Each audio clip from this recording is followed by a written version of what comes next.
The migration crisis in Britain exploded once again on GB News after a shock court ruling ordered the closure of the Epping Migrant Hotel, a decision that sent shockwaves through the political arena. The verdict has sparked a wave of challenges from local councils against the government's use of migrant hotels. But instead of mass deportations or admitting failure over the Rwanda plan, ministers chose the unthinkable, a confrontation with their own people. Fury erupted, with accusations of lies, hypocrisy, and betrayal filling the air.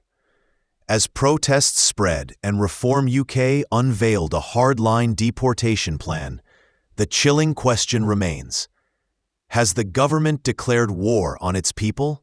Subscribe, hit like, and share your thoughts in the comments. Did you know over 95% of our viewers aren't subscribed? Subscribing is free and helps us create more great content. Hit subscribe now and join our community.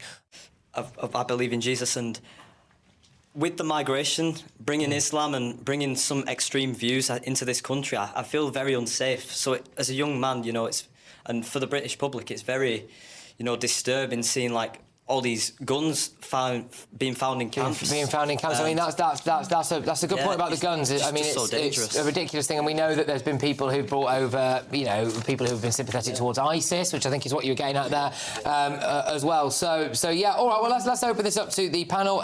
Jonathan, your views on initially Labour basically taking the people to court over migrant hotels. Well, it's a position they probably feel that they have to in order to actually make sure that in the interim they're able to hold people in some sort of facility. I think if they came out with a very serious plan of what's the alternative, Dan Jarvis had an absolute nightmare on the media round when he was asked, well, when you keep saying a range of options, what is a range of options? The fact that he couldn't answer that shows how little they've even thought about when it comes to ending hotel use, where are people going instead. What Labour's done very cleverly is they'll dine out on the fact that the backlog has got down by another, I think, around 20,000. What they don't then say is actually the overwhelming majority of those people are being approved to remain in this country indefinitely. We know around 63% or so who come over end up being given the right to remain in the country. We know that if you then are not initially and you appeal it, it's then a 50-50 chance. So absolutely, the odds are always stacked in your favour when it comes to coming across the channel. We know this deal with France is one out and 17 in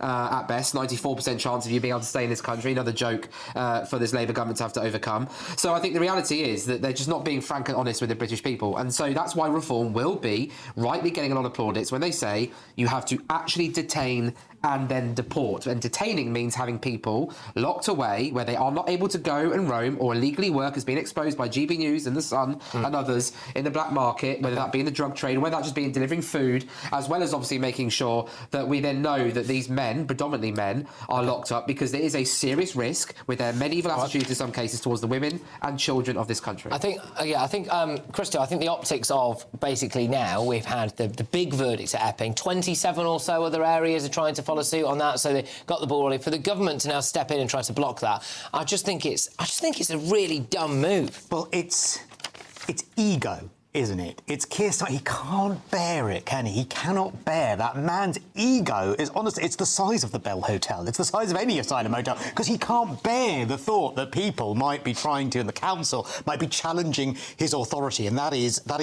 over and above anything else what he cares about. And I'm so annoyed for you. I'm so annoyed for all of us, because we have a housing problem in this country. It is a massive housing problem. Today, as things stand, we're 5 million houses short.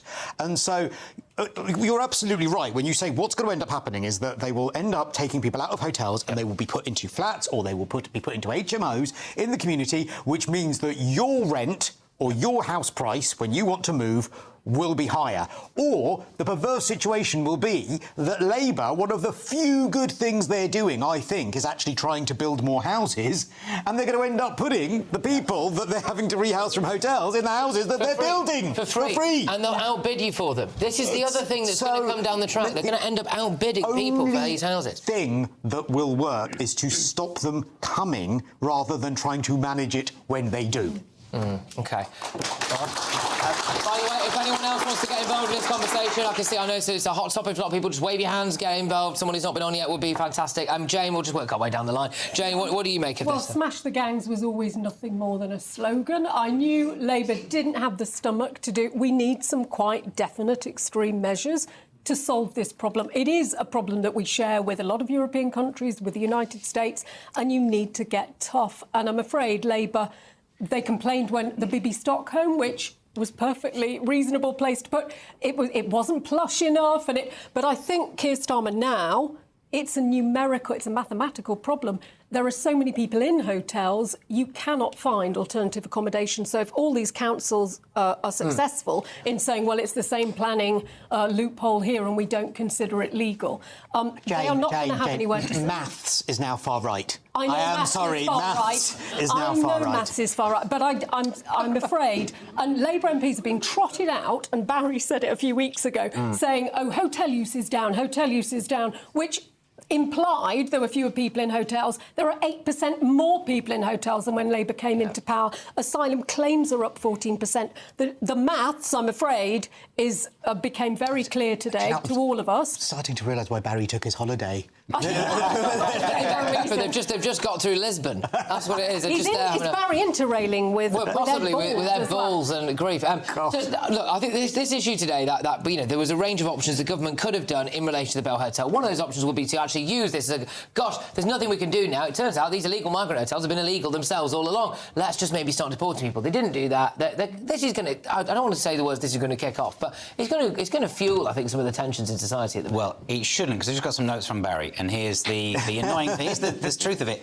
They've not gone to war with the people, because the details of what's happening here is not that the government stepped in and go, no, we wish you to reverse your decision. The court just said it was an injunction, so you've got to go back to court to work out whether there's a planning problem anyway. And this was a case between the council and the private providers of the accommodation. The government weren't involved in it, and the government wanted to have an intervention, and the judge didn't allow it. And the reason for not allowing that intervention was timing. So they're just appealing against the lack of intervention. I'll just say on that, because the government claimed, and this was a lie, right, the government claimed that they weren't aware of this court hearing. So at the 11th hour, so the government genuinely tried to claim that they were not aware that the Bell Hotel was going to the High Court and it was going to be heard that day, which is not... Maybe they don't watch. Maybe that's what it is. They're all interrailing. Yeah. They're not there. But so it's not that they're going to court to try and reverse the decision. They're just saying the not allowing our intervention shouldn't be, and so they want that intervention. No, we don't know what that intervention is. We'll find out, won't we? But the newspapers are going with the war event against the people. It's not. It's just disagreeing with what the judge said about this injunction. Do you really think the intervention is going to be, well, we support the people and we want to secure this intervention is going to be this happening? Me saying I don't know the details of the intervention doesn't mean I think it'd be that. No, but it's also not true to say they're going to war with the UK people. They're disagreeing with the judge's decision on an intervention. I kind of think... I'm sorry, I just kind of think they are. I think the mood, as the weekend would suggest, voters' attitudes towards migration are hardening as Keir Starmer faces mounting pressure over asylum seekers being housed in hotels. Migration has now overtaken the NHS as the second most important issue facing the country after the cost of living. They might be related, migration and the NHS. Well, possibly. The numbers of people using the NHS, we maybe. We did see a Labour MP finally this week say we have to leave the ECHR. Well, and the other joke of this, by the way, is that Labour MPs are now, apparently, this was reported in the Daily Mail earlier, saying we need a Rwanda scheme. Yeah. After they scrapped it. They scrapped it on day one. He stood there proud as punch, didn't he? And scrapped it. With no other deterrent. And we'd made it illegal to enter Britain on a small boat, and Labour cancelled it. So it's not illegal anymore. What do you make of some of that Labour